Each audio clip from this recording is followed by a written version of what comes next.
le whaamasino ele au o mea salilo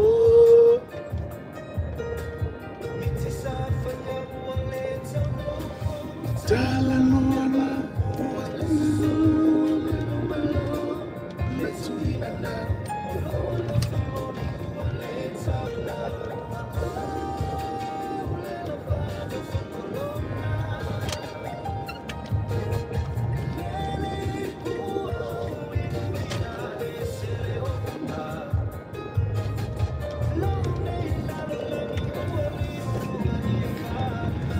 ya talofa malo le tato tunu ya womba anga le Samoa Finau le tato channel le Samoa Finau ya le foi wa faso tum tal no foi lungo le tato live le foi bango le tai au ya fa malo le soi fo nuia ile malo le tato tunu o fe la por bango le langi pe ona mau mai le tato live nei o le ai au ina tu tātou live nei Brisbane au Italia. Lea ua waru minuta te ere tu lai se folu le tae au i nei Brisbane. Ia, le loa pole ale tai mila nao lo ua iai ia le vaenga lo langi peo nei maua mai ia le tātou live nei tae au. Ia, e maa nei ala le tau nei Brisbane le nei vaenga le tae au. Mana ia le la ele malulu ele vevela ia e mana ia la valitau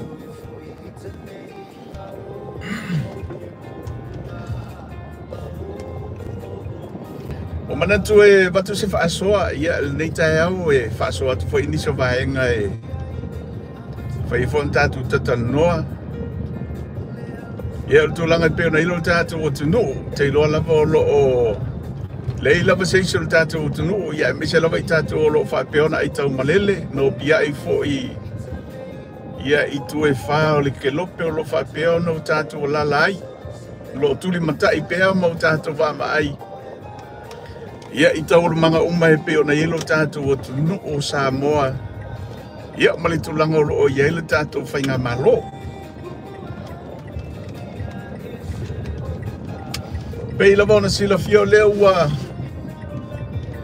le pasel tātou talo le tupe ia mai folinga mai ua toeanga ia le tātou palemene ia mo le whainga o le whiwhinga le whainga Palota ia e toe sa ili ai fo inisio taitai o le tātou tunu ia e tau a vea ia le taitai no le tātou whainga malo ia anga ia tu tau sanga fau ia e whatino ai le Palota tele. O le tae au nei lea sa vavai atuai o whasoa mai e le fionga te mai tai whaipule ia mulpola na rosa ia le o molinai o le suita o vaa mai le tu malo lo tu whanga ia pela vona sila fia ia le tu malo ne o lo tu whanga o lo o whapea o na tulai mai ai ia le tamaitai pā le mia tausi o le tātou tunu. Ia le afionga le safa pito ia fia me le ala ua moli mai tae o nei pe ona mai mo atu foi ia nisi o le tātou tunu i lungo le Facebook fa pe ona fa so me le afionga ia moli pola i lungo na page le Facebook ia le momoli na lo ia o le sui fa o lioli po le sui tau pa o le tu malo lo tu fanga mo le silfia le tunu o fai lava si le bon tau ave me le afionga le safa pito po le afionga ia fia me ia le no fo le tu malone o lo tu fanga ia ai mai tau fo i o lo o te lo le tele o whainga Palota ma te le o paia inga ia ele i ai se whainga Palota ale tu malone nei tele tasil nei o i tu malo ia o le tele lavo paia inga ia e pei e o mai lava le ise e au tasi lava ia le tu malo no tu whanga le afionga sa whapito. Pei tai lau tau nei ia le sa mai tau ina o le ua mo moli ia le sui whaolioni ia po le sui tau wafo ia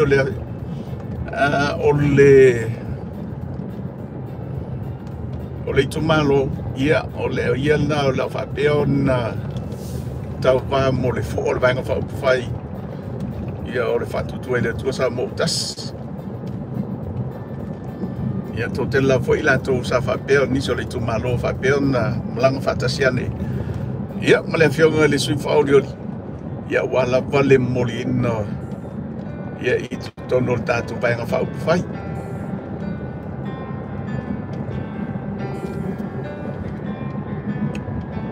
masalo ia o se taimi fo le vai yaso ia po o vai yaso fo i o lumanai ia ele i anga ia tu le whainga palota ia e whatino i nai fo ia momolinga e o le sui o lo whapeo na tau wā mai mo le tu maro le pā ia mau se tulanga mana ia tele na ia ina mama ia tu fo ia i tapenanga o moro whapeo na tapena i le tātu vaenga whai ia mona sui tau wā a wale tātou whainga palota o lo manei po le alawa le taimi o lo fuafua ia mapolo kalameina fo i e whatino ina whainga palota ia ai mai tau atu i le matango fia fo tapenanga ma le tele fo i o sui o i tu malo o lo whapea o na momoli e tau wā ia mai lalo le fo ar vaenga whai o le so nafi le sa moli nae sa momoli ai ia le sui Faolioli mai le tumaro vai singano numero momoa. Ia sa mai tau atu ia nafi. Ia, lea fo wai ai ia le lanto wha moe moe. Ia, e tau wai lalo le fuara vaenga whai o le whatutu e le tusa motas.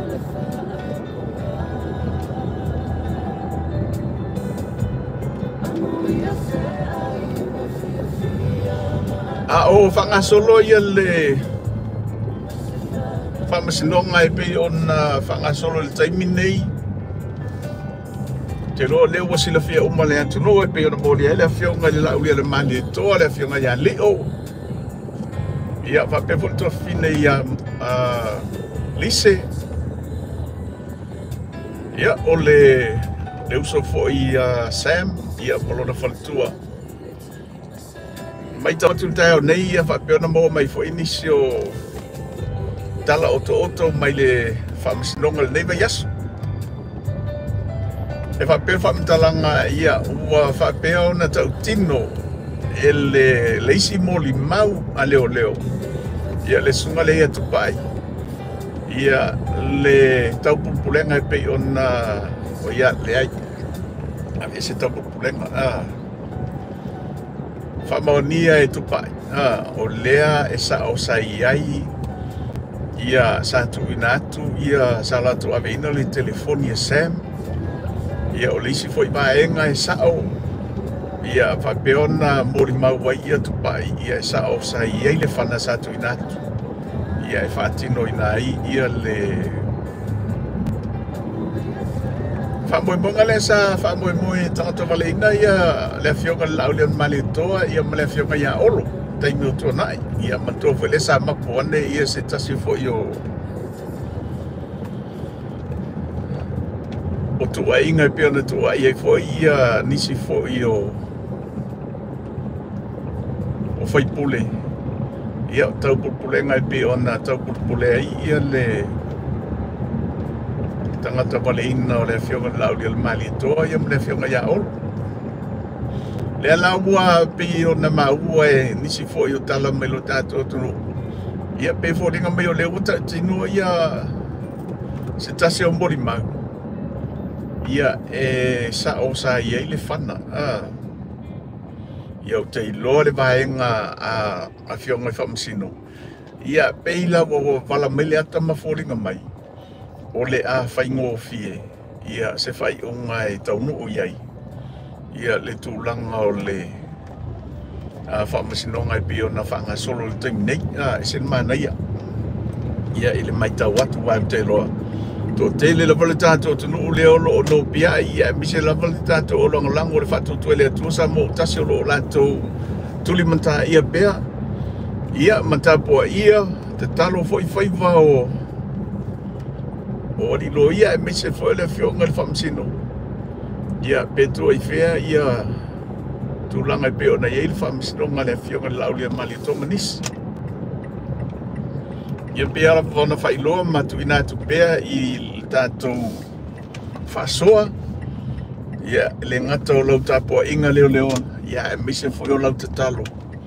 Ina ia mawhai o na whailoa e le tua. Ia mea moni lava po ala wangi mea o loo whapeona nā tia I li tūlanga o loo Iesu o suenga. Ia allegation nei. Ia au te iloa e mawhai o na whaalia umai. Ia mawhai loa umai le tua. Ia le tūlanga o lo whapeona tau mwhaini se nā tia ia le mea moni e pei ona iai ia la maliu ia o le uso ia tu au.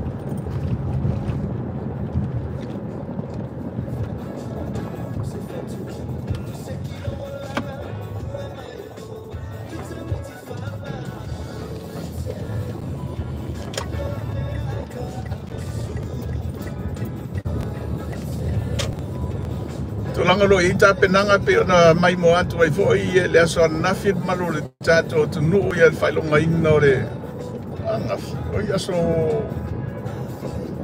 ia nafi le sa fatino ile aso fanau ia ma famna tu ina ile lima tau sanga talu ona fa vaile vainga fa fail fatu tu ele tu sa mo tas.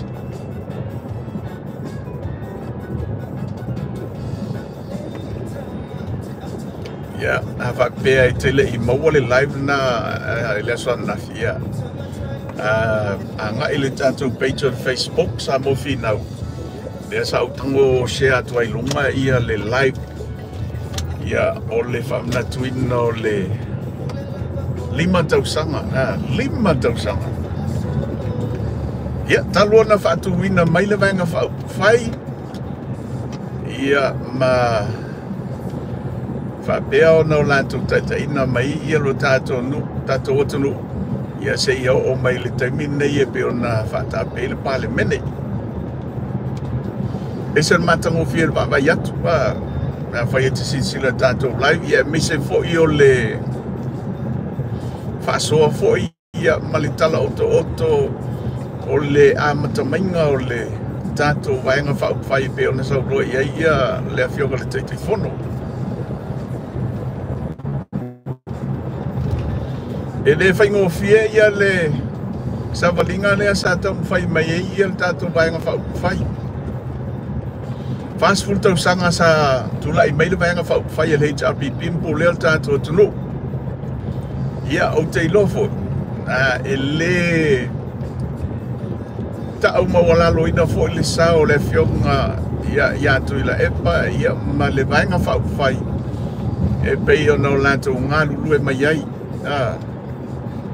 Ele whaingo, ele tu mawalalo ino lo lātou sao. Ia male tāua fo I o lo lātou fo I sao tāua. Ia malatou ngā luenga sa whaatino mai e I le whasu tau sanga. Te lo tau sanga ua mawai. Ia peita iane. Ia vaenga e pei ona o tātou moli mawina. Ia sa mafuai. Ona mimilo le lango Samoa. Ia ma lātou lango ina loa ia le vaenga whai. Pe ona tula I mai le whatutu e le tua Samoa tas. Ia pe ona o talanoa, pe ona o whasoa atu. E le tu umawalalo ina le sao tā ua foi o le awhionga I le ia tu le epa. Ia mise foi o le vaenga whai. Mai lātou umo e o lo lango. Ia isu ia whai puli. Ia ai pei. Ia e tātou te maitau lava foi. Ia I le tūlanga iai malo Kemokaras. Ia e ta tau waona tātou wawa ai. Ia I le tūlanga foi lea e ta oto iai. Ia le manuia lau tele o le atunu. E le naoni nai o se vaenga. Ia o nai tangata fo. Ia e tātou te wawa ai le mea e whapeona manuia ai a pia, manuia ai o polu. Ia manono a polima. Manuia ai tangata mau oai, manuia ai foi. Silio na manuia ai tangata mativa. Vaenga tonu lava na leo lo tu lai mai ma tamu whai mai ai ia fionga te fono. Ia ai mise foi. ia le vaenga whai o whatu tua i le tua sa mautas. A whai tātou te moli mawina le ploketi leo le miliona. Ia ele i tupo mua. Te leo vaenga o whapeo na whasoani ai le ploketi nei o le tasi miliona i pei o na whatu lai mai e le fast. Ia o le naunau ta inga. Ina ia whapea o na whasafua ma maua oma. Ia e i lātou o lo whapea o na tau mawhai. Li tūlanga o le maua lalo le ta mawaenga. Ia na ia lātou maua oma whamnianga. Ia e whasoa atu le tātou malo. Vaenga la nā pei o le tūlanga nā o lo whapea o na ngā ioi ma ave iei le whaamomua. Ia ale vaenga o le vaenga whauwhai o le whatutu e le tua sa mautas. Peo no tātou mōli mawina i road shows fo i le sa whatino i le taimi ua tua nai. Ia o lumana i ei le whainga Palota o le tausanga luafe. Luas fulu matas.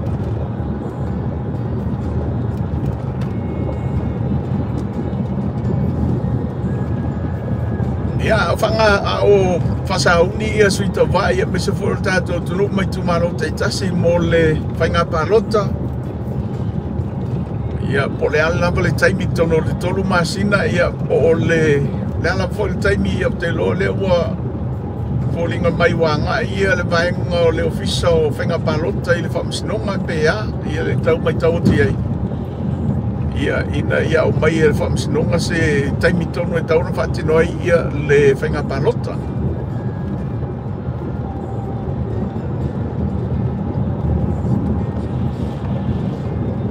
Ai le i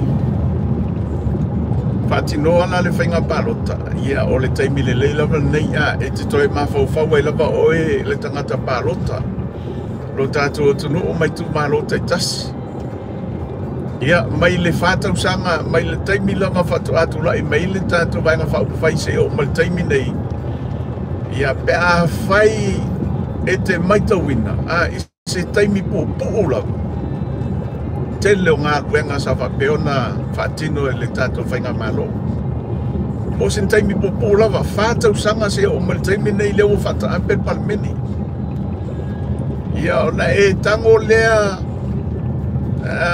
foi lea whetu unai. Ia mai le fast food tau sanga a o tūlai me le HRPP.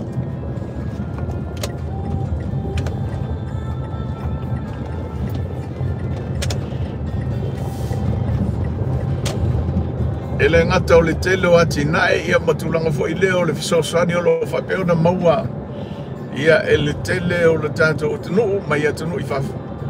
Ia o le ploketi nei o le ploketi o le miliona whapeo na tele lama ia lo tātou o tunu. E mese lama ia ainga o lo whapeo na vai le tamau ainga.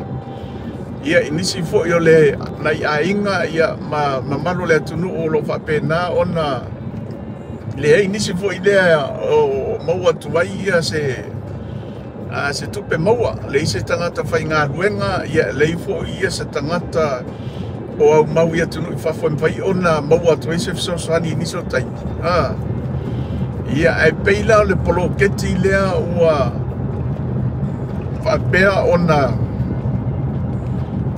whasoa e le tātou whainga malo. Ia o le tūlanga mata ina lama le tūlanga o lo whapena o na tali sa paia ia mawhiso soani malosi ia i nei ainga lima vai whapeo na pau ia lai titiro lantu tamau ainga a whapela o le tangata fo ilea o lo whapeo na mana o mia pele fisosoani. Wau tātou e mana o mia lava le fisosoani taimi uma masa uma. Ia ona whaatine o lau whainga Palota marpoto. Ia o anga ia tu leisia tātou whainga Palota o lo loma nei. Talo sanga tuai ia ma longo puia lii ia ma wha manatu pea wha malosi atu le malu le tātou o tunuu. Ia tautua nā ia whai lau Palota ma le poto. Wa ai i le lumanai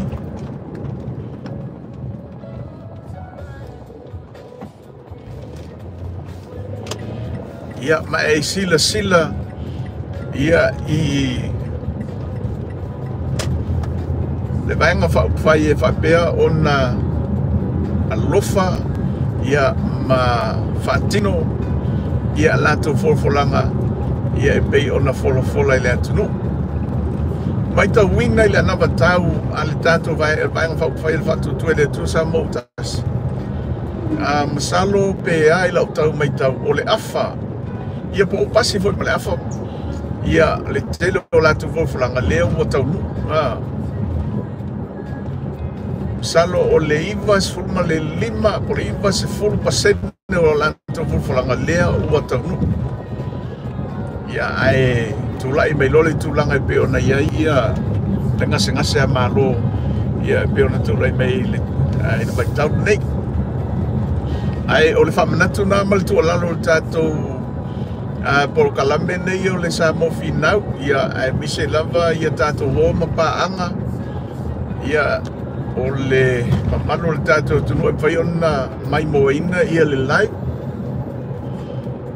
ia tautu analau Palota ia whai fo i e tele mwhai ona e Palota ona o le te alala ia tunu mau ia o lau whamanatu ma lau tau longo o lau whaisosoani na ia inga o lo whapea ona whamuri mai lo tātou tunu ia o ina e mafuai ona mawai fo so lato malam lemanga ia ma fatino ai lo lato Palota ia i le vaenga fai a wale manuia o Samoa ia me se lava tu pulanga o lo tu pulanga lalo ba o le tato o tunu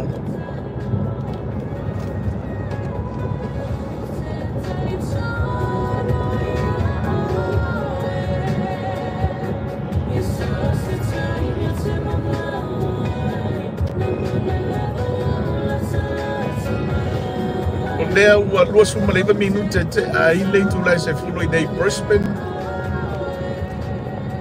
ia e whaafitai lava le malo tātou tunu o lo whai o na mai mo mai nei tae au ia o whaatino tu tātou lai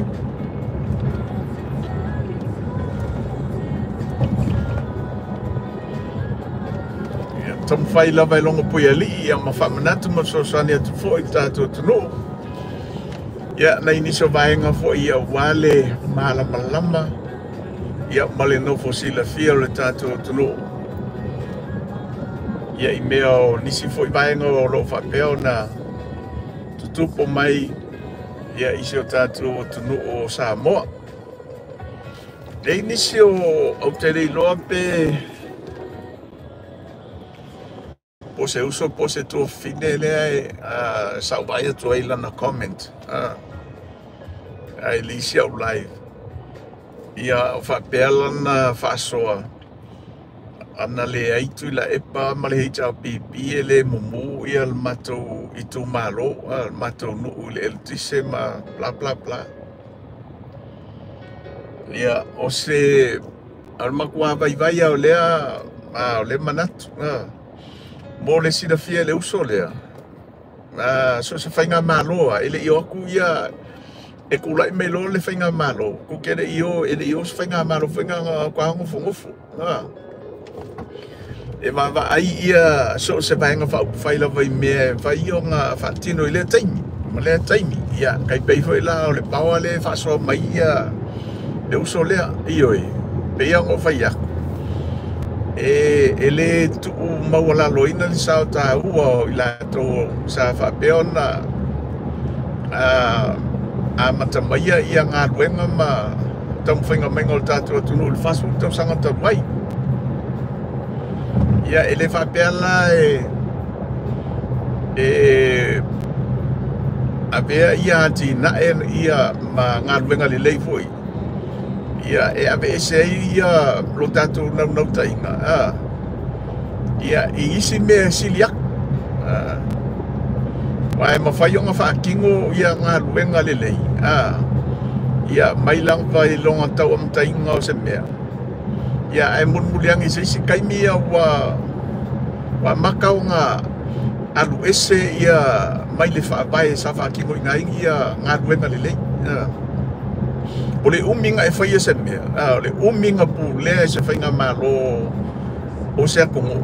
Ia, o le kaimi whainga e mwhaia i o ngā iai whaingi ngai vaenga whaia e ia, kako ke mai kau inga. Ia, o kau iai whainga ngā ruenga ki Apollo, ngā ruenga whini. Ia, ngā ruenga lan kako akongo. A kako wawaaia kulo, o e kanga palo. Ai vaia lo tulanga foi lea wa mata na anga ese ia se whainga malo mai mai le whaatino ino le amiotonu o ngā ruenga le lei ia mame manuia le atuno o oe lai ke whaia whaiunga kai peila o ngā iairea la kulanga e pe o kulai mai kako vaenga whai ale whaatutua i le atua sa mo tas ia ona ua anga ese le HRPP ia ma la tau fo I vaenga whai ia I tūlanga e pei o na iei niso kai pei o pile tolu le sa whaanga ki ngaki longa pase inga ia marikele lavo mau mea ia ele mwhai o mo whasoa inga ia e le tasi le lua le kolu ia le kele o vaenga sa whapea o ngā ese mai le lango le tunu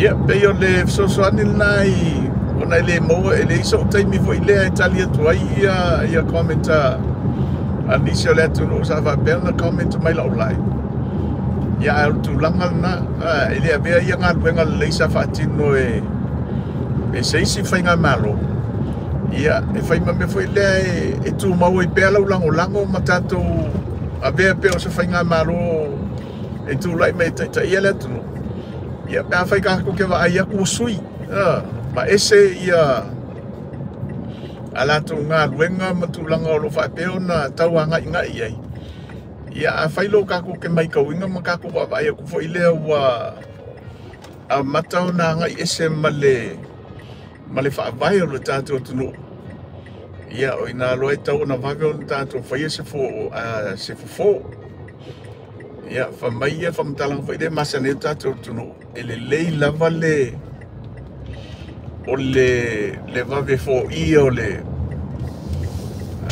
fwoi ngore mea le de fo I o le po ue le I avea mapala vai papala roa ia whaingata roa na kiua tānga fo ia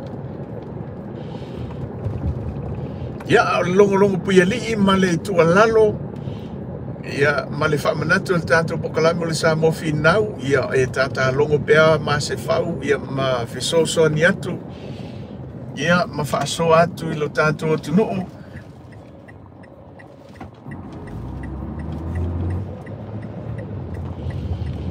ia tautua nā ia lau Palota leo lo mai tauina fo I le o lo o toa te le lava ia I lātou ele I restala le ana whailo mai ele fionga I le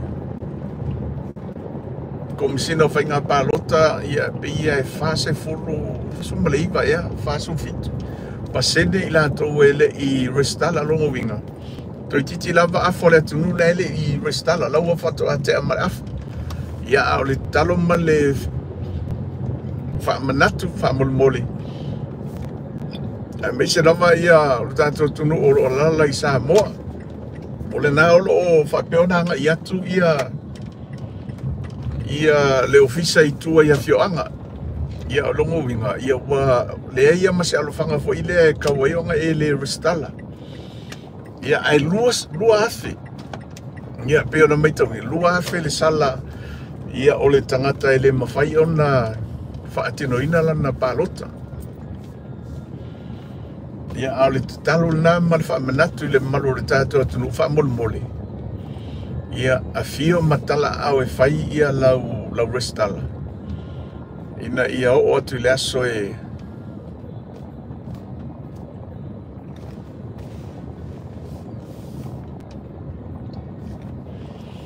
whai e tātou Palota ia anau o mona e restala whaamolmole